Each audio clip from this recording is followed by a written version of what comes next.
The neighbors mocked his house built in the barn until the brutal winter came. Caleb Blackwood had spent his entire life toiling on the same land where his father was born and his grandfather had buried the first plough. He wasn't a man of many words, much less one to ask for help. But that autumn, when the storm ripped half the roof off his house in less than an hour, he found himself cornered in a way he'd never imagined. Broke, homeless, and with no one willing to lend a hand without charging something in return. That's when he made a decision that would have the whole small township talking for weeks. Without asking anyone's permission, and without uttering a word of explanation, Caleb went to the old barn at the back of the property and began turning that place full of straw and mud into the only home he had left. The neighbors mocked him. They laughed loud, whispered low, and waited for him to break. None of them imagined what winter would bring. The storm had arrived on a Thursday afternoon, when the sky turned a color the oldest in the community called green before hail. Caleb was out in the open field checking the fence of the south pasture when he felt the wind shift direction with a violence that wasn't natural. He'd known the weather of that region since childhood, could tell a rain from a downpour from a gale, and what came that afternoon was something he'd seen only a few times in his life. He ran into the house with his tools under his arm, closed the windows, latched the henhouse gate. But it was already too late for what truly mattered. The storm arrived with thick hail that beat on the roof like hundreds of stones thrown all at once, and the old roof, which he'd put off fixing for lack of money for 2 straight years, simply gave way in the middle.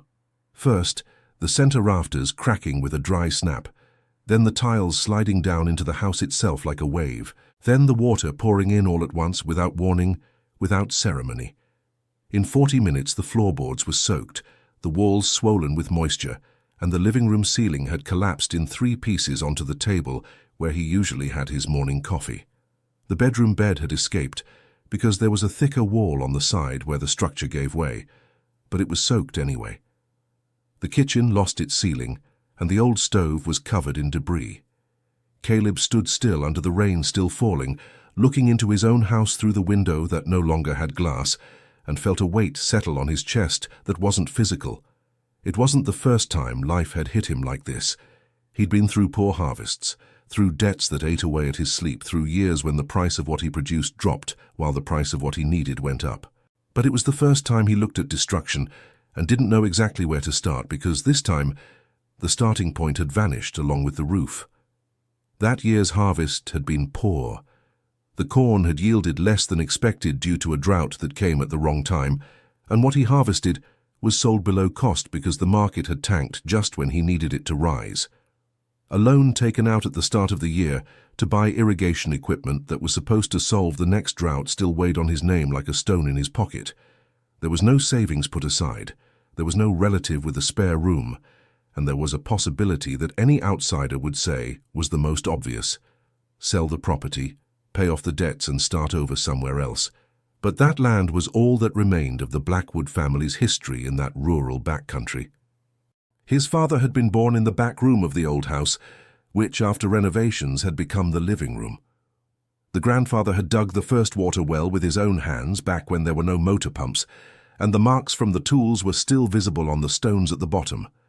The mother had planted a Brazilian pepper tree by the fence line when Caleb turned 10, saying it was the tree of those who stay, and that tree was still there, thicker than any man's torso, with roots that gripped the fence stones like fingers that refused to let go. Selling would mean abandoning all of that, and Caleb couldn't bring himself to do it, so he did what none of the neighbors expected. He grabbed the tools still in the intact shed, sorted out the reusable wooden planks left from the old pig pen he'd taken down 2 winters back for lack of use, and headed to the stable. He started working the next day before sunrise, his breath forming a thin mist in the cold morning air. The stable was an old structure of wood and stone, with thick roof beams that his father had raised decades ago, with the help of 2 brothers-in-law. It was big enough for the herd of 12 head Caleb still kept, plus an empty space in the left corner that had been used to store hay back when the property produced more. It was in that corner that he worked for 3 straight days without a real break, sleeping only when his body couldn't hold out any longer. He put up inner walls of fitted planks, with pressed straw insulation between the layers of wood, a technique he'd learned from his father as a boy, and never imagined he'd need to use for himself. He installed the wood-burning stove he'd taken from the kitchen before the living room ceiling collapsed. He placed the single bed against the thickest wall, which was the original stone wall of the stable. A makeshift table made from wooden sawhorses served as a surface for everything. Shelves nailed to the wall held the supplies he had saved before the kitchen became uninhabitable. The place smelled of animals and damp earth, but the heat from the stove changed everything within minutes. Once the firewood caught and the flame settled, the space got warmer than the old house had ever been in winter, because the new double-plank walls held the heat in a way the cracked masonry walls of the house never could. The animals on the other side of the partition breathed in a slow rhythm, and that sound ended up becoming something Caleb hadn't expected. It was a calming sound, as if there were company without needing to speak. On the morning of the fourth day, when Caleb stepped out to check on the cattle with his wide-brimmed hat in hand and the orange jacket he'd worn for as long as he could remember, the neighbor from the adjoining lot was leaning against the fence, looking with that stance of someone who wanted to be seen doing it. It was Garrett Vance. Garrett was 57, with close-cropped white hair, broad shoulders, from a man who had worked the fields in his youth, but had stopped working as soon as he could hire others to do it for him. He owned the largest property in the area, but he never seemed satisfied with what he had. He was the kind of person who counts what someone else has before counting their own. He'd tried to buy Caleb's land twice in the last 5 years, both times using moments of hardship as a pretext to make offers that were too low to be honest. Both times Caleb had dismissed him without getting into an argument. "I heard the roof blew off," said Garrett without taking his hands out of his pants pockets. "You heard right," Caleb replied without stopping walking, "and that you're sleeping with the cows now." Caleb stopped. He turned slowly to face the neighbor and stood looking at him for a second that felt longer than it was. "I'm taking care of my property the best I can," he said. "Same as I've always done." And he turned his back and kept walking. But Garrett's remark didn't stay between the two of them. In a small community, a word spoken by a man who owns a big piece of land turns into wind before the sun goes down. By the time the sun set, the story of Caleb sleeping in the barn had reached Mr. Henderson's general store in the center of the small township, Darlene's hair parlor, the corner market, and the pews at Wednesday Mass at the main church. Every place the story passed through added its own seasoning, as always. At the general store, someone said he had finally lost his mind. At the hair parlor, they said it was a shame for a grown man to let himself get to that point without asking anyone for help. At the corner market, one of the oldest customers said Caleb's father would have a broken heart if he saw his son in this situation, a remark that stung more than the others because it used the dead to criticize the living. And at Mass, Father Thomas used vague words about humility and prudence that everyone in the community understood perfectly well were directed at the Blackwood family pew, where generations had sat. Caleb learned about all of this in bits and pieces over the following days, a word here arriving through someone's mouth without misunderstanding.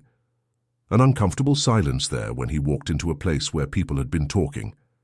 When he arrived at the general store 2 days later to buy coarse salt and flour, Mr. Henderson served the young man ahead in line, then served a woman who had come after Caleb, and only then turned to him as if he had just noticed he was waiting. "Ah, Blackwood, what did you need?" Caleb asked for what he wanted in a calm voice, not giving the other man the pleasure of seeing the effect of the neglect. He paid what he owed and left without hurrying. But inside, something tightened. It wasn't the humiliation of being ignored in line.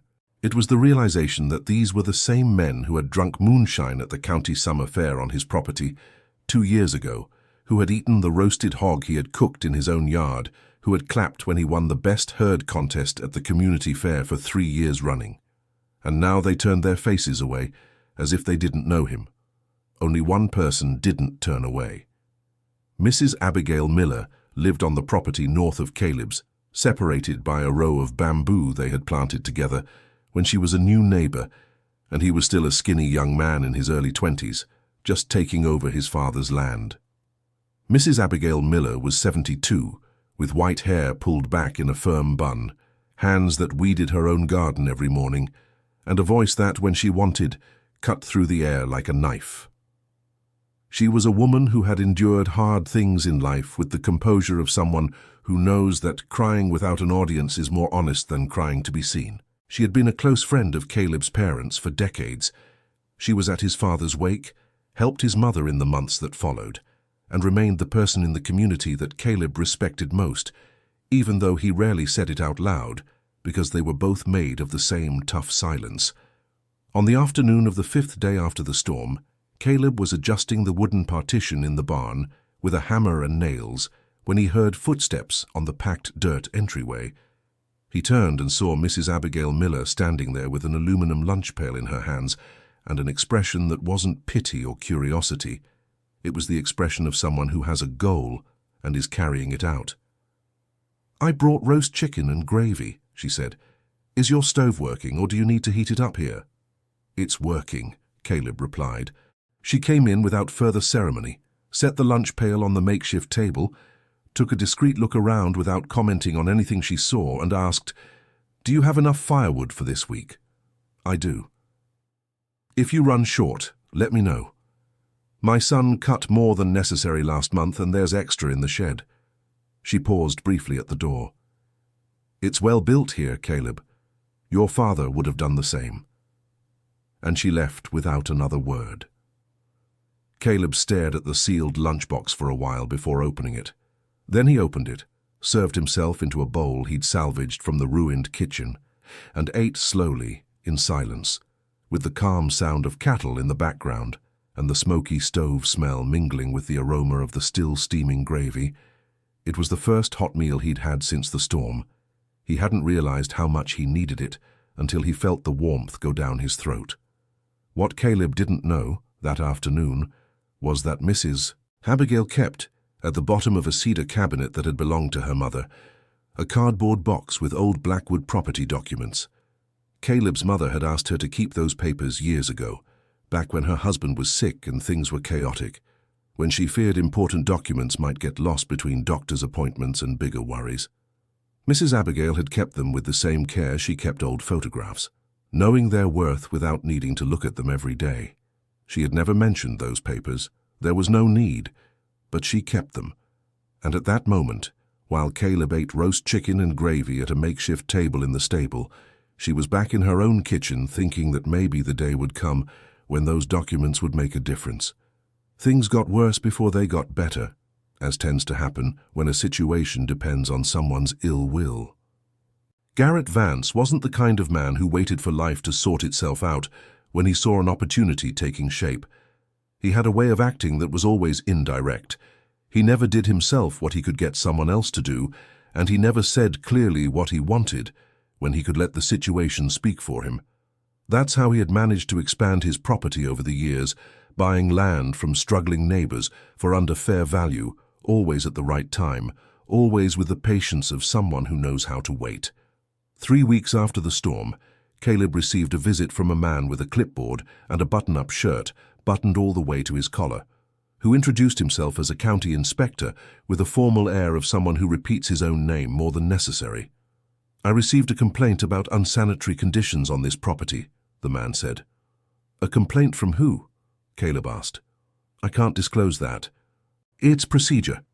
The inspector inspected the stable with an expression that suggested the animal smell bothered him more than any real technical violation. He walked from one corner to the other with short steps, jotted things down on his clipboard, took photographs, measured something with a tape he pulled from his jacket pocket. In the end, he handed Caleb a document with a 30-day deadline to provide technical habitability reports or vacate the premises.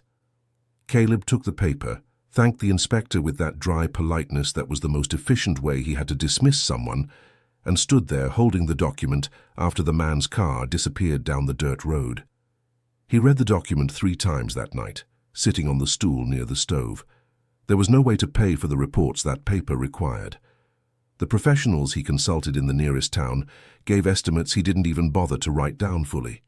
He simply left their offices, thanked them, and went on his way. He folded the paper carefully and put it in the inner pocket of his orange jacket, over his chest. The next day, he tended to the cattle as usual, but the paper stayed in his pocket for days, as if he were carrying a weight he couldn't let go of, and didn't know how to resolve. Dear listener, if you're enjoying the story, feel free to drop a like and especially subscribe to the channel. It helps us a lot since we're just starting out. Now, continuing. It was Silas who found out about the problem by accident. Caleb Blackwood's son was 27 years old and lived in a city nearly 4 hours away, in a small apartment he shared with a co-worker from a packaging plant.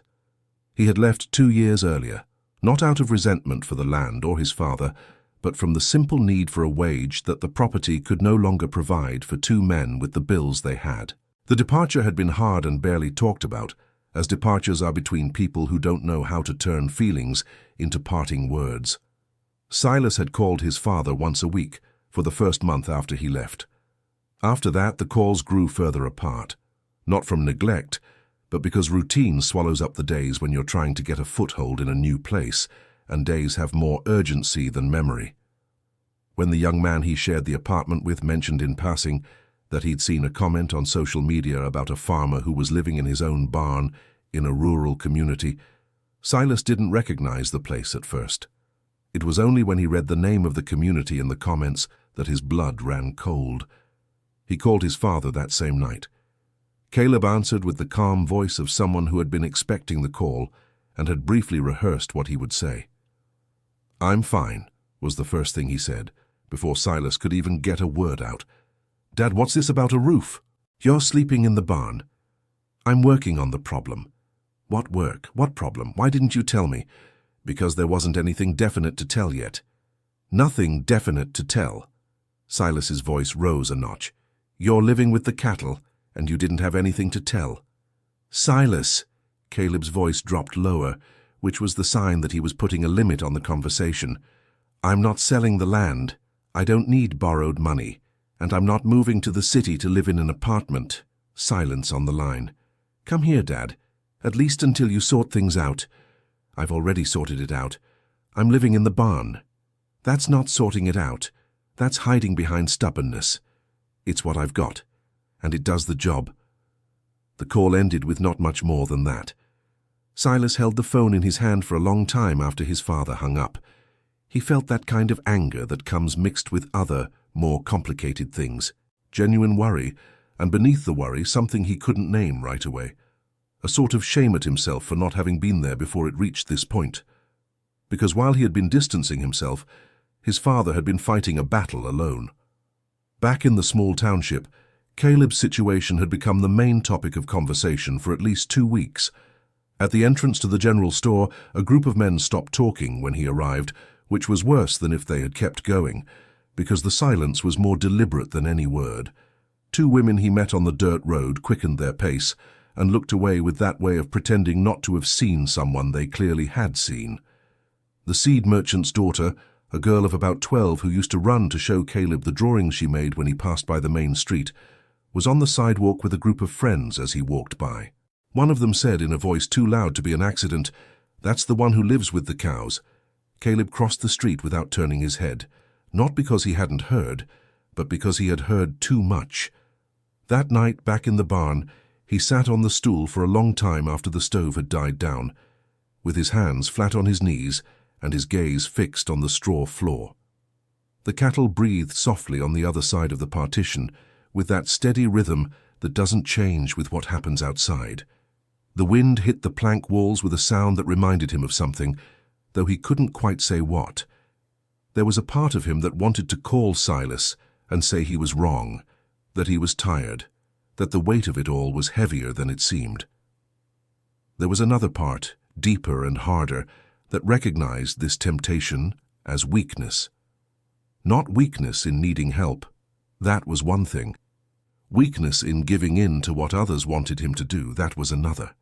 And there was also, in the most honest corner of himself, a fear he rarely admitted. The fear that the stubbornness that had kept him on that land until now was the same stubbornness that had driven his son away. That in refusing to bend to circumstances, he had also refused to bend to people. That Silas hadn't left just because of the lack of pay, but also because of the lack of room to exist in a way different from the way his father existed.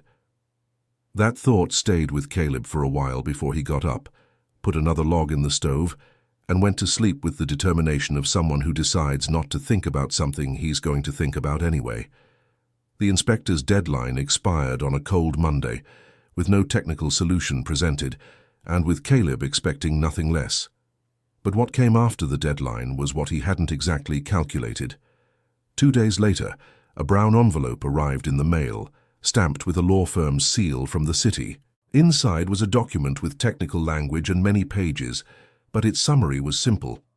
Garrett Vance had hired a lawyer and filed a formal request with the county registry to have Caleb's property assessed as an area in irregular habitation conditions, which could initiate a compulsory eviction process with a 60-day deadline. Caleb read the document sitting on the edge of the pasture fence, with the weak autumn sun hitting the back of his neck. He read it once, then read it again more slowly, as if he could be misunderstanding. He wasn't.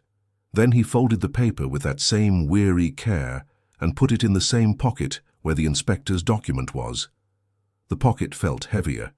He sat there for a few minutes, staring at the field without really seeing anything. Then he picked up the hoe leaning against the fence and started opening a new furrow in the ground he had planned to plow that week. Physical labor was his way of thinking without having to stop to think. While Caleb was hoeing, Mrs. Abigail Miller had seen the law firm's car come and go down the dirt road. She saw it from the kitchen window while chopping onions for lunch, and she stood still with the knife in her hand for a moment after the car disappeared. Then she went back to chopping. That night, while Caleb slept in the stable without knowing what was being planned, Mrs. Abigail went to the cedar cabinet, opened the door with that squeak of a hinge that had needed oil for months, and pulled out the cardboard box from the back. She sat at the kitchen table with the box open in front of her, going through the papers one by one calmly until she found what she was looking for.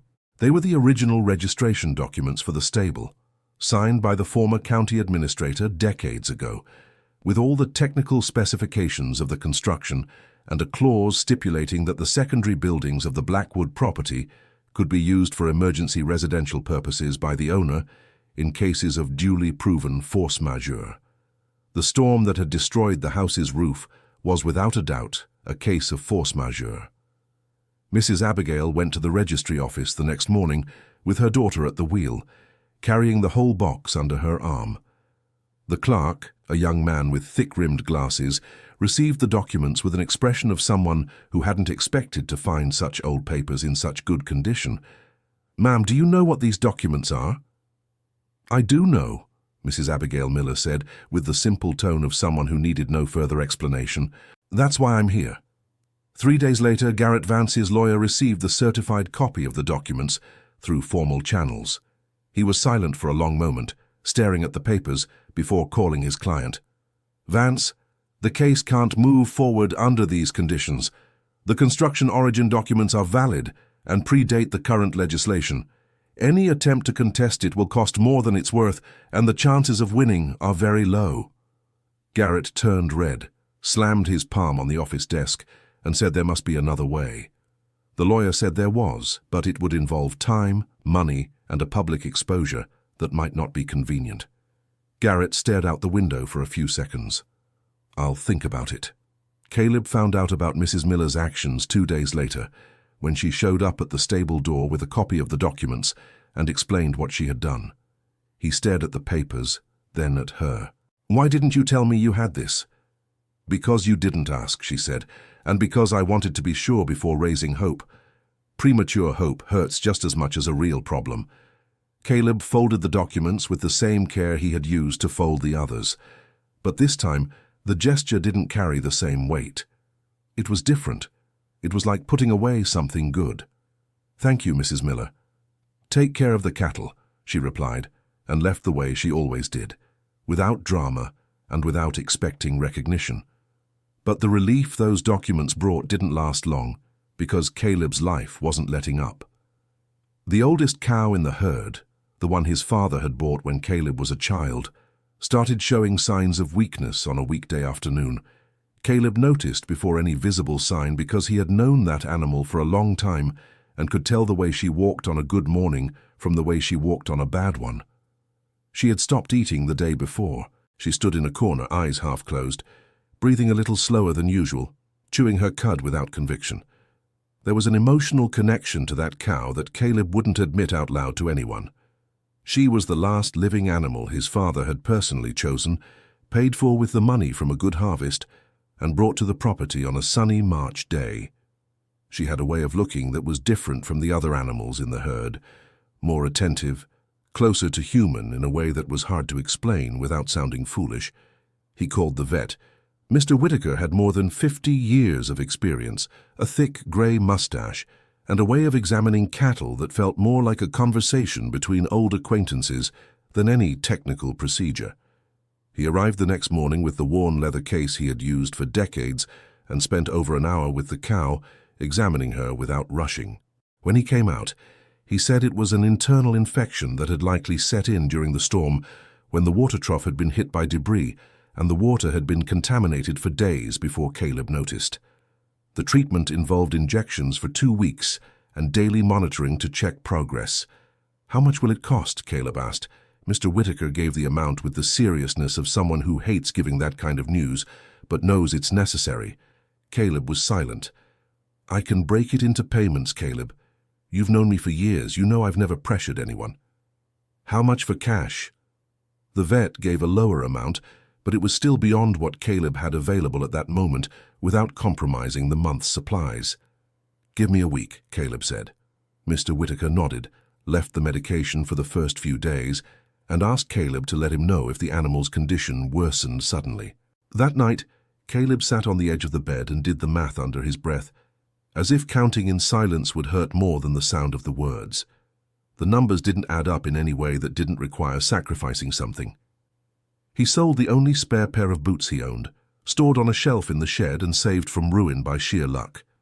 They were good leather boots, bought at a cattle fair years ago for occasions that never came. The cobbler in the small township gave him a low price, but Caleb took the money without complaint. He was still short. He went to Mr. Henderson's general store with a proposal he'd never made to anyone in his life: manual labor on weekends, Saturday mornings and Sunday afternoons, in exchange for an advance equal to the rest he needed to pay the veterinarian. Mr. Henderson looked at him for a moment longer than necessary.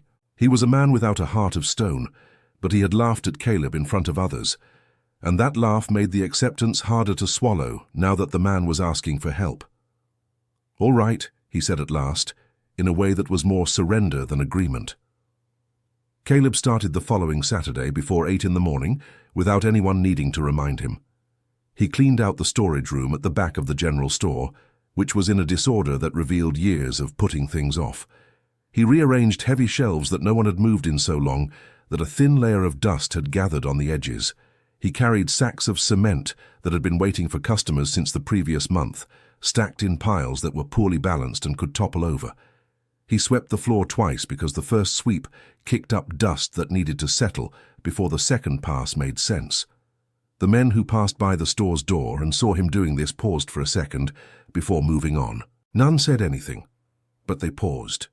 The cow improved over 10 days slowly, the way good things often improve when the problem is internal. Caleb checked on her early in the morning and at the end of the day, watching her signs with the attention of someone who knows the animal better than any chart could describe. On the 11th day, she ate eagerly in the morning for the first time since she'd fallen ill. She stood up longer than usual, moving her head with that curious posture that's cattle's way of saying they feel good. Caleb stood beside her for a while that had no real practical use. He just stood. Silas called again one weekday evening, a week after the first call, with the same tone of someone trying not to sound worried and not fully succeeding. "How's the cattle?" "Good, the older one's recovering." "And you?" "Working." "At Henderson's store?" A pause. "How did you know?" "Mrs. Abigail Miller called me," said Silas. "She's had my number since she gave it when I left." Caleb was silent for a second. Mrs. Abigail Miller and her quiet ways of keeping people connected without them needing to ask. "She said you're doing fine," Silas went on, "but that it's good someone knows anyway." "She's right," said Caleb. "Dad." His son's voice grew more serious. "Why don't you let me send some money?" "Because you don't have money to spare." "I do. I've saved a little. Could help with the roof." Silas. Dad, you don't have to be stubborn all the time. Caleb was quiet for a moment. When he spoke, it was with the same measured voice as always, but with something different inside it. Son, the stubbornness you're seeing isn't just stubbornness. It's the way I learned not to lose myself when everything tries to pull me away from what's mine. If I start giving in to every hardship, one day I'll wake up and not know who I am anymore. Silas didn't answer right away. I understand, he said at last. But that doesn't mean you have to go through everything alone. I'm not crossing over. Mrs. Abigail brought food. Mr. Whitaker tended the cattle on credit. You're calling. Another silence. It's not the same, Silas said. It's more similar than it looks, his father replied. The conversation ended more calmly than it had begun. Silas lay in bed after hanging up, staring at the ceiling of the small apartment, his father's voice still echoing in his head. There was something in those words that wasn't just stubborn male pride. There was something that was, in fact, the most honest definition his father had ever given of himself in all of Silas's life. And that, in a way, was harder to deal with than any argument. Garrett had backed off from the legal proceedings, but the retreat wasn't a full withdrawal. In small communities, wars rarely end with formal documents. They continue in countertop comments, in gateside conversations, in words spoken in a way that seems neutral but isn't. Caleb noticed this in an indirect way, which was the only way Garrett worked.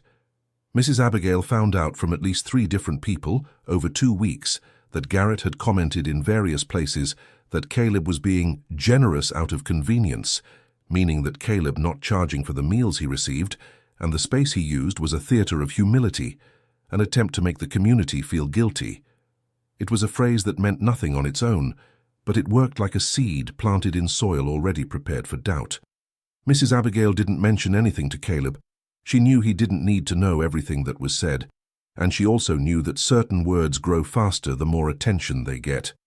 What she did with that discretion that was her trademark was show up more often at the stable with things that weren't just food.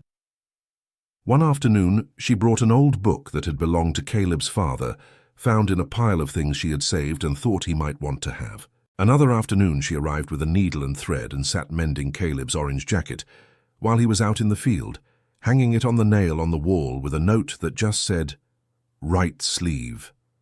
The right sleeve of the jacket had a tear he had noticed weeks ago and hadn't had time to fix. They were small gestures, the kind that don't come up in any conversation, but that build something that has no exact name. The feeling that someone is paying attention to what you need without you having to ask. Autumn slowly faded away with that autumn way of leaving a thin mist in the mornings that disappears before noon. Caleb fixed what he could of the old house with his own resources, but the roof still required an investment that was out of reach. The stable had consolidated as a home in a way he hadn't expected. The place was clean, organized, warm at night, and breezy during the day. The cattle had gotten used to the owner's constant presence beside them, and there was a calm in the herd that Mr. Whitaker noticed on his return visit and commented on. "Animals are healthier close to people they know well," the vet said, with that way of stating obvious truths as if they were recent discoveries. Caleb listened without commenting, but thought about it later. There was something he had started to notice in those weeks in the stable that he hadn't expected, the different kind of silence inside. The house had the silence of houses, which is a silence of closed walls and ceilings, a silence that closes inward. The stable had a different silence, one that included the sounds of the field coming through the cracks, the wind, the birds before dawn, the smell of damp earth mixed with straw. It was a silence that opened outward. And there were nights when he stayed awake a little longer just to listen to it. He hadn't told anyone, and he wouldn't. It was on a Monday in the second week of June that winter truly arrived, without warning and without gradation. On Monday afternoon, the sky closed in with that solid grey that leaves no doubt. On Monday night into Tuesday, the temperature dropped with a swiftness that made all the animals in the small township restless at once, as if they knew before the humans did. By Tuesday morning, there was a thin frost on the leaves and the roof tiles. In the early hours of Wednesday into Thursday, the temperature dropped to a point that the oldest folks in the place said they had never seen in that region, with a voice that showed they were scared but didn't want to show it. The frost covered the fields with a white layer that the next day's sun took hours to melt away, but it returned thicker the following night, and in the more open fields didn't disappear for days on end. The dirt roads turned into frozen mud in the coldest hours, making travel difficult for those without a car with traction. The gutters, clogged with stiffened leaves, cracked from the ice that formed inside. The thinner trees bent under the weight of the ice that accumulated on their branches. The electric heater in the big house of Garrett Vance stopped working on the second night of frost. The house had been renovated with a modern heating system that relied on a central electrical circuit, and that circuit had burned out due to a voltage surge that occurred when half the community plugged in appliances that hadn't been used for years all at once. Garrett called electricians, but none could come that night because the road to his property, which had been graded in a way that held water, was frozen at a tricky spot. Mr. Henderson's house, located in the center of the small township, had the plumbing of an external bathroom added to the original building in the 90s. When the temperature dropped enough, the water inside the pipes expanded as it froze, and 2 pipes burst with a dry crack that woke the family at 3 in the morning. The bathroom flooded with icy water, the water tank pressure dropped, and the kitchen's gas stove, which needed hot water to work in the winter, became unusable. A young family on the west side of the small township woke at 4 in the morning with their 8-month-old baby crying from the cold. The blanket had slipped off the bed during the night, and the room, which had no heating beyond a portable electric heater that had stopped working around midnight, had cooled to a point that was unsafe for such a small child. Caleb Blackwood's stable had had the wood-burning stove on since 4 in the morning, because Caleb had learned over the winter that the cattle needed heating during the coldest early mornings, and he had developed the habit of waking before 4 to check on the animals and reload the stove on frosty days. The double plank walls with straw insulation, built using his father's technique, held the heat in a way that surprised anyone coming in from the cold outside. The temperature difference between the inside of the stable and the outside air was of a magnitude that didn't seem possible for that kind of building. The body heat from the herd, considerable with 12 animals gathered in their space, combined with the central stove, kept the living area at a temperature that Caleb hadn't calculated when building it, but had noticed on the first cold autumn nights. The stable was warmer than any room in the old house had ever been. When the sun rose that winter Thursday, Caleb was sitting at the entrance of the stable with a mug of black coffee, looking at the white-covered fields, his wide-brimmed hat hanging on the inner nail behind him, and his orange jacket buttoned up to his neck. The steam from the coffee and the steam from his own breath mingled in the cold morning air. It was an image of stillness that contradicted everything that had happened in the previous months. He heard footsteps on the dirt path before he saw who they were. Martha Vance was standing about 40 feet away, with a child in each hand. The children, ages 7 and 10, had their jackets buttoned up to their necks, and that expression of a cold child that is the most honest of all expressions. Martha was a woman that Caleb had seen up close only a few times, always from a distance at community gatherings or driving past on the road.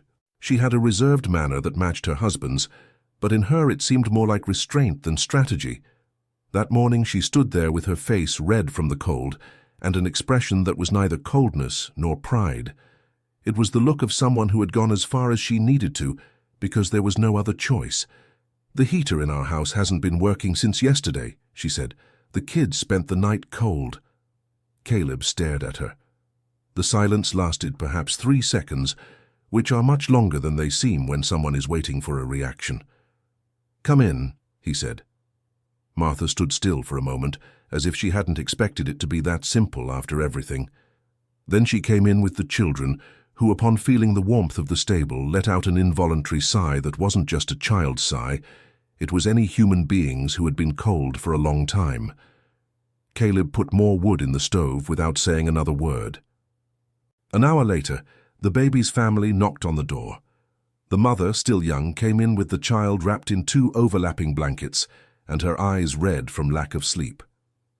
Caleb set up a mat in a warm corner without asking for details. Then came 2 older brothers who lived together in a small house at the edge of the field, with temporary shelter that winter had completely collapsed. Then showed up the bricklayer who worked freelance in the community, known as Iron Mike, because he spoke loudly in any situation, along with his wife and mother-in-law, who was 75 and walked with difficulty but was clear-headed and steady. Every time someone knocked at the stable entrance, Caleb opened the door. He didn't give a speech. He didn't say a word about the legal process, the jokes at the general store, the tax inspector, or Garrett's lawyer. He simply pointed to an empty spot, fetched a blanket from the pile he had stored in the shed since the start of winter as a precaution, and returned to the stove. Mrs. Abigail Miller arrived at 10 in the morning with a large aluminum pot that required 2 arms to carry. She came in, saw the stable full of people she knew by name and story, and showed no surprise. She went straight to the table, set down the pot, grabbed the bowls from the wooden shelf, and started serving soup without asking anyone if they wanted it or not. "Abigail," said Caleb, walking past her with wood in his arms. "Go get more wood," she replied, without looking up from the bowls. "That stove's going to need it for the whole afternoon." He went. The makeshift kitchen that Mrs. Abigail Miller set up that morning lasted all day. She went home twice, her daughter driving her back and forth, and each time returned with the pot full of different things: sausage and potato hash from her own garden, beans and cornbread she had cooked before coming, warm bread pudding with milk that she heated on the stable's own stove while chatting with the children from the families there. The children who had called Caleb a man who lived with the ox, among them Garrett's daughter, found in the corner of the stable the youngest calves of the herd, separated from the adults by a low wooden fence. One of them asked in a shy voice if she could touch one of the animals. Caleb said she could, but that she had to do it slowly and with an open palm, not with closed fingers, because otherwise it would get scared. The girl knelt down in the straw and reached out her hand with that seriousness of a child doing something new for the first time. The calf sniffed her palm, hesitated, and pressed its cold muzzle against it. The girl laughed with a startled joy. The evening grew dark earlier because of the thick clouds, and the temperature dropped again before 5 o'clock. More people arrived. A 70-year-old man who lived alone on a small plot 2 kilometers away showed up on foot, his beard covered in a mist that was almost frost and his feet soaked with frozen mud. He was known in the small township as Old Man Jenkins, a man who had lost his wife a few years earlier and had since lived only with his dogs and a herb garden he tended as if it were family. Caleb took off his own wool socks and handed them to him, without anyone needing to ask or notice. Old Man Jenkins took them without a word, but with a look that said everything. It was that afternoon that Garrett arrived. He came alone, without his wife and without the children. He was wearing a coat that was clearly what was left over after the best one was used by the kids, a coat too thin for the cold of that day. He stopped at the stable entrance and stood looking inside with the expression of someone sizing up a situation they hadn't expected to find. The place looked different from what anyone would call a stable. There were children sleeping on mats laid out on the floor of clean straw. There were adults talking in low voices, with the warmth of people no longer in an emergency, but still carrying the memory of the cold in their bodies. There was Mrs. Abigail Miller, serving warm bread pudding with a wooden spoon that was her own, and that she had brought that morning because she knew the stables weren't enough for so many. There was the smell of hot food and burning firewood, which is the most human smell of all. Garrett came in. He stood near the entrance for a while on his feet, with his hands in the pockets of his thin coat. Caleb was on the other side of the stove, helping Old Man Jenkins take off his soaked boots with the care of someone tending to an elder. He didn't look at Garrett right away, but he noticed his presence the moment he entered, as if sensing a change in the air of the place. When he finished with Old Man Jenkins, he went to the wooden shelf, picked up an aluminum mug, filled it with coffee that was hot in the pot, and walked over to Garrett. He held out the mug. The neighbor looked at the mug. Then he looked at Caleb, with an expression that was hard to name because it was made up of things that rarely come together on one face. The pride that doesn't vanish overnight, the awareness of what he had done in recent months, and something deeper that was simply the cold and exhaustion of a man who had spent the night without heating with his family. Garrett took the mug. Neither of them said a word, and neither of them needed to. Dear listener, if you're enjoying the story, go ahead and leave a like and especially subscribe to the channel. It really helps us who are just starting out. Now continuing. The night passed with the stable full of people in a silence that was different from the silence before. Caleb slept little, waking up periodically to check the stove and the kettle. One of the times he got up at 3 in the morning to put more wood in, he found Mrs. Abigail Miller asleep in an armchair with a blanket over her shoulders and her head tilted to the side in that posture of someone who didn't choose where to fall asleep, but fell asleep because their body demanded it. He also found Martha Vance awake, sitting near the children who slept with their faces buried in the blankets. She was staring at the fire with an expression that was hard to read in that low light. Caleb went to the stove, opened the iron door, and placed the logs carefully so as not to make noise. Martha kept watching. "You could have turned us away," she said softly, as if letting out something that had been stuck inside for too long. Caleb shut the stove door. "I couldn't," he said, in the same tone. She paused for a second. "Why?" he thought before answering. He wasn't a man for quick replies, and he knew it, and he made no apology for it. "Because if I had," he said finally, "I'd have become what they thought I was from the start, the heartless man who only looks after his own backyard." Martha stared at the fire in silence. Then she said very quietly, "My husband wronged you." "Yes," said Caleb simply. "Will you forgive him?" He was quiet for a moment. That wasn't hesitation. It was consideration. "I already have," he said. "Otherwise I wouldn't have opened the door." She watched the fire a while longer. Then she said, "Thank you." Caleb went back to the stool near the stove and sat in silence, each lost in their own thoughts, with the warmth between them and the icy night outside. The third day of cold brought news over the battery-powered radio that Mr. Jenkins had brought with him. It was the coldest winter the region had seen in decades. The frost had hit areas that were normally untouched, and nighttime temperatures had broken historical records for that time of year. The local radio announcer mentioned, with a curiosity he didn't realize was warranted, that in a rural township, a farmer had turned his own barn into a shelter for neighbors during the cold snap. Caleb didn't hear the news. He was carrying fresh straw for the animals.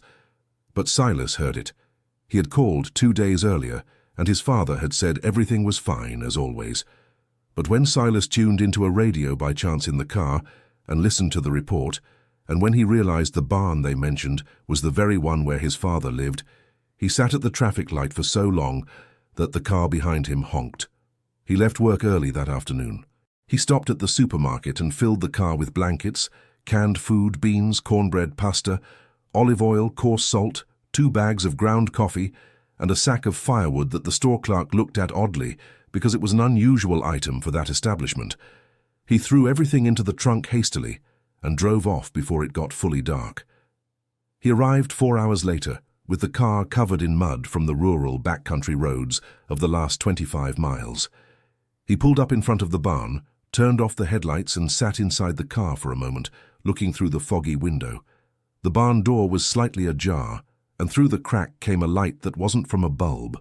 It was from a fire. There were voices inside, many voices, and the smell of food reached even inside the car with the windows shut. Silas got out of the car. He walked in and stood on the threshold, his hands resting on the doorframe. The space was filled with people he didn't know. Children sleeping on mattresses with their faces buried in blankets, adults chatting in groups of 2 and 3 with the ease of those no longer in an emergency, but still carrying the cold in their bodies as a memory. Mrs. Abigail Miller, whom Silas recognized from old family photos, was serving something in a bowl to Mr. Jenkins, who had his feet covered with a wool blanket while sitting in a chair. Garrett Vance's children were awake in a corner, playing with a rope, while the calves in the pen next to them watched curiously. And in the middle of it all, his father. Wearing the orange jacket, his hat on a nail in the wall, those calloused hands Silas would recognize among 1,000, passing a folded blanket to a man his son didn't know, as if it were the most natural, simplest thing in the world. Caleb turned when he felt someone stop at the entrance. The two looked at each other. Silas's face was red from the cold of the 4-hour drive, his hair a mess and his eyes, Those were the eyes of his mother, who had passed away many years ago. Silas said nothing. Caleb didn't either. The son opened his mouth, closed it, and then simply walked over to his father and hugged him. It wasn't a planned hug, not one with any emotional build-up. It was the kind of hug that happens when you realize you've been carrying something for too long without noticing its weight, and suddenly you can't help but let it go. Caleb stood firm for a second, as firm as his natural way was.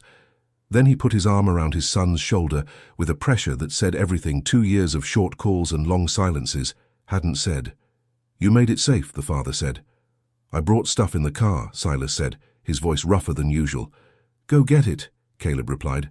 "I could use some more firewood too." Silas went with that smile of a son who learned early on that in his father's vocabulary, love and practical instruction are the same sentence. Mrs. Abigail saw it all from where she was, without pretending she hadn't noticed. She turned to the wall for a moment, serving more warm bread pudding into a bowl with more delay than necessary. The days that followed unfolded with the stable working as that makeshift shelter that had never been planned.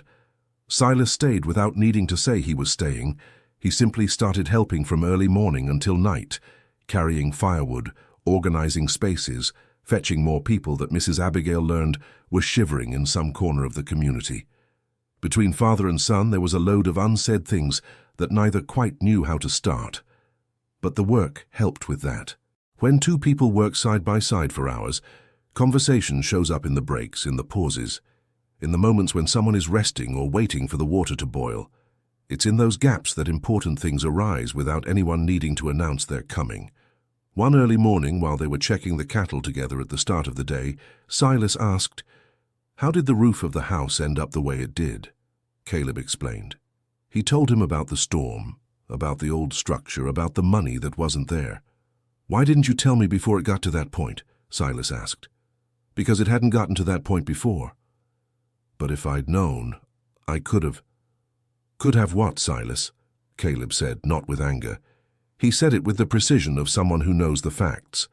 "Sent money from your small apartment that you pay for with your salary that isn't easy. Let me feel like I'd put a burden on your shoulders. You went to the city to make a life for yourself.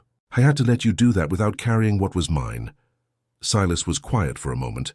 "You never let me help with anything. I'm letting you help now." The son turned to his father with an expression that was hard to name, that mix of affectionate exasperation unique to sons of stubborn fathers. "You needed a whole winter for that?" "I did," Caleb said simply. "Things take the time they take." Silas shook his head with a half smile that was exactly the father's smile when someone said something obvious he was about to say himself. The winter gave way with deliberate slowness. The temperature rose day by day, gradually, as if the cold knew it had done what it needed to do and was leaving without hurry. The families returned to their own homes as the heaters started working again, the pipes were repaired, and the minimum living conditions came back to normal. Garrett was one of the last to leave with his family. Before leaving the stable on the afternoon of the 6th day, he stopped near where Caleb was arranging blankets and stood with his back turned for a moment, like someone organizing what they're going to say before saying it. "Caleb," he said. Caleb stopped and looked. Garrett opened his mouth, closed it once. Then he simply said, "The case isn't going forward. I already had it cancelled." It wasn't a formal apology with all the words that situation called for. They both knew that. But it was the most Garrett could manage at that moment, and Caleb knew how much it cost a man like that to say those words, standing face to face with another. "All right," Caleb said. Garrett nodded and left with his family through the stable door without another word. The formal withdrawal of the case arrived in the mail a week later. A single sheet, technical and dry language, with no additional explanation. Caleb read it, folded it, and tucked it with all the other papers into the pocket of his orange jacket. The pocket was heavy with history. Mrs. Abigail Miller found out before the document arrived because someone had seen Garrett's lawyer leaving the courthouse with the files and had mentioned it. She herself went to Mr. Henderson's general store 2 days before the letter came and said, in a voice that didn't need to be loud to reach every corner, "The lawsuit against the Blackwood property has been dropped. The documents showed there was never any irregularity. It was always clean land." Mr. Henderson was silent for a moment. "That's a good result," he said. "It is," said Mrs. Abigail, with that short way of hers. "Too bad some folks here only learned that the hard way." And she left without waiting for a comment. The roof repair on the house began on a Saturday morning, 2 weeks after winter had eased. The sun had returned in full force, and the frost was just a memory here and there in a few white patches on the lower fields that the sun was slow to reach. Caleb was on the porch with coffee when he heard a car stop on the dirt road. Then he heard another. Then he heard the voice of Iron Mike, which was recognizable to anyone who had spent 3 days in the stable during winter, and then other voices that kept joining in until there were 6 men at the entrance of the property with tools in hand. 3 of them were the ones who had slept in the stable. One was Old Man Jenkins's son, who hadn't stayed in the shelter but had heard about it from his father.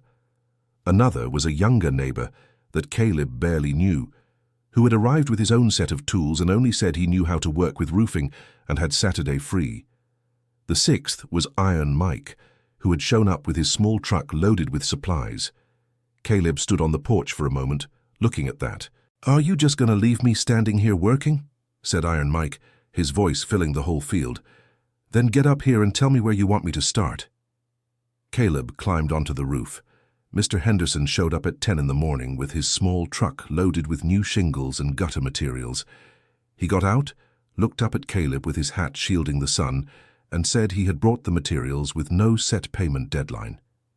"When you have it," the shopkeeper said. "No rush." Caleb, from high on the roof, nodded with that brief gesture of someone who understands what was said beyond the words. Silas was in the middle of the work group, learning from the older men how to lay the shingles so the water would run the right way, repeating movements that were ancient and that no one had taught him before, because in the city those things aren't useful. There was a genuine attention in Silas as he learned, an attention that Caleb noticed from where he was, without doing anything with it, except storing it away. At the end of the morning, Garrett Vance's daughter appeared at the edge of the property. She was 12 years old, dark hair tied in a braid, and that childlike air of someone who hasn't yet mastered the art of asking for things without seeming to ask. She stood watching the work from the edge for a while. Then she walked slowly to where Caleb had come down to get more materials. "Can I help?" she asked. "Painting something I don't know." Caleb looked at her. It was the same girl who had repeated the nickname others had made up. She knew it, and he knew she knew it, and both knew that both knew it. He walked over to the shed, grabbed a clean brush and a scrap of board that was going to be nailed to the porch trim and needed a coat of varnish first. "You know how to use a brush?" he asked. "I'll learn." "Then learn," he said, and handed her the brush with a serious look. She took it, went over to where the can of varnish was, opened it carefully, and started with that kind of focus kids have when they take something new more seriously than any adult would. Silas saw the scene from where he was and didn't say anything right away. Later, passing by his father during a break, he said in a low voice, "You're stubborn, but you're not spiteful." "Those are very different things," Caleb replied. "Very," Silas agreed. The roof was finished in 2 Saturdays of work. In between them it rained one afternoon midweek, and Caleb stood under the porch, watching the water run off the new shingles in a way the water never ran off the old roof. There was no leak. There was no sound of dripping that had become part of the house's atmosphere over the past 2 years. There was only the sound of rain on the roof, which is a sound anyone who has spent time with a bad roof appreciates, in a different way from someone who's never had that problem. There was, in that dry silence under the porch, with rain falling outside, something Caleb recognized as genuine relief for the first time in many months. The conversation he still hadn't had with Silas happened on the last night, before the roof was completely finished. The 2 of them were on the porch after dinner. With herbal tea Mrs. Abigail Miller had left with a note on how to brew it, and the field was quiet, with the last glow of daylight fading behind the distant trees. Silas broke the silence first. "Have you ever thought about modernizing anything around here?" Caleb looked at his son. "Like what, for instance?" "The irrigation. There's a system I saw at a fair earlier this year that would cut water costs in half during the dry summer. It's not expensive and it doesn't require anything complicated. I brought the spec sheet in the car." You went to an agricultural fair? I did, last month. Silas looked at his mug. No specific reason back then. Caleb was quiet. Silas. I'm not saying I've decided, his son said quickly. But I've been thinking. Since winter. He looked out at the field slowly darkening. When I got here that night and saw what you'd done, the people who were there, the warmth in that barn, while everything outside was freezing, I kept thinking this place deserved more than it was getting, that maybe I could help give it more. Caleb listened without interrupting. And I also thought, Silas continued, his voice lower, that I left out of necessity, but maybe I stayed away out of pride, because I didn't want to admit I missed this place. The field was darkening. An owl called out far off along the tree line. There's no hurry to decide, Caleb said. I know. And if you decide the city is better for you, it won't be any kind of betrayal. Everyone has their own path. You never told me that before. Didn't need to say it before, now I did. Silas nodded slowly. They sat there a while longer without needing more words, their tea cooling slowly in the mugs and the field down below, taking on the night's darkness with ease. There was, at the Blackwood property that night, a real home for the first time in many months. The new roof smelled of fresh shingles and newly worked wood.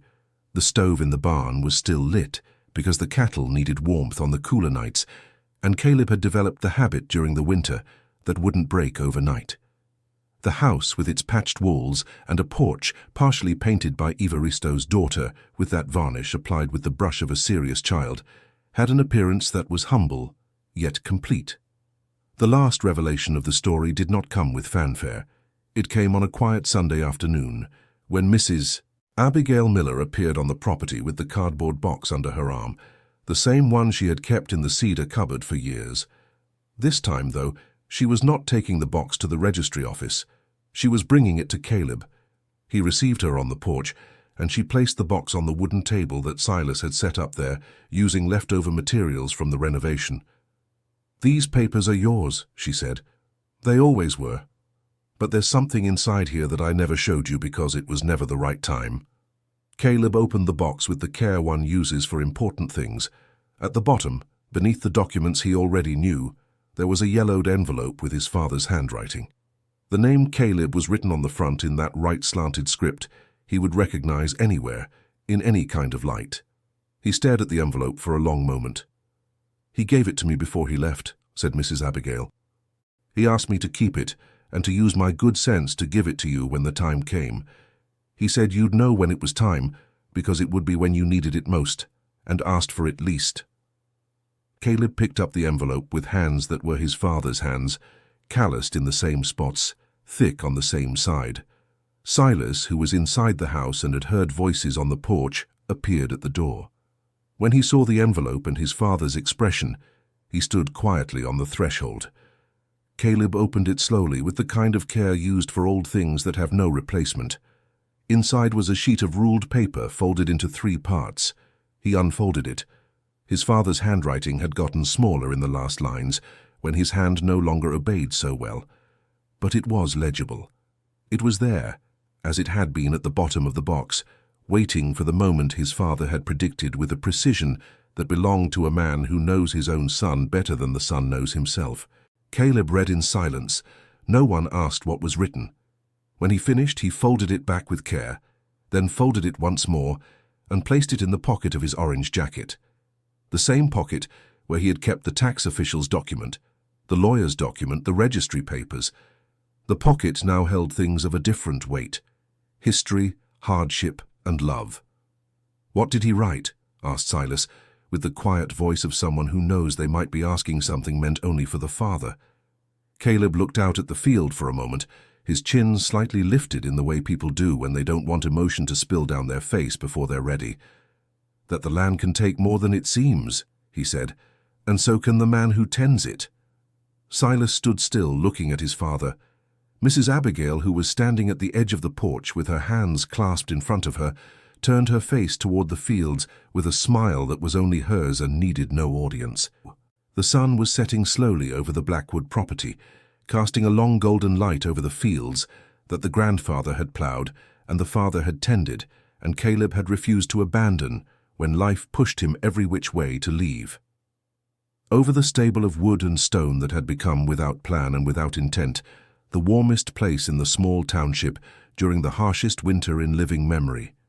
Over the house with the new roof that smelled of fresh wood and collective labor.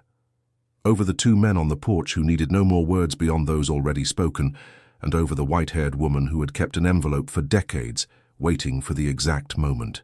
There was, in that late afternoon, a peace that was not the absence of trouble. It was everything that remained after the troubles had passed. The land, the family slowly pieced back together, the quiet respect of a community that had learned from the cold what it couldn't learn any other way, and a letter that had waited for the right time to be read. Caleb stayed on the porch until the sun disappeared completely behind the trees on the horizon. Then he went inside, leaving Silas in the kitchen fixing supper with the clatter of pots and the smell of garlic, something he'd grown to like in the city and now used in his father's kitchen. He went to the barn to check on the cattle one last time before nightfall, just as he'd done every evening for the past few months.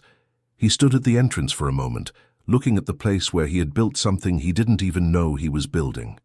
Then he closed the barn door with that familiar creak of old hinges and headed back to the house. The next morning, like every morning before and every morning that would follow, Caleb Blackwood woke before sunrise, put on his orange jacket with the pocket heavy from paper and history, grabbed his wide-brimmed hat from the nail on the wall, and went to tend to what was his. And the field, covered by the last late frost of the year that dried quickly under the morning sun, was waiting. End of story. Now tell us what you thought of this story and where you're watching us from. Do you think Caleb made the right decisions? Leave your opinion in the comments, hit like and subscribe to the channel so you don't miss other stories like this one.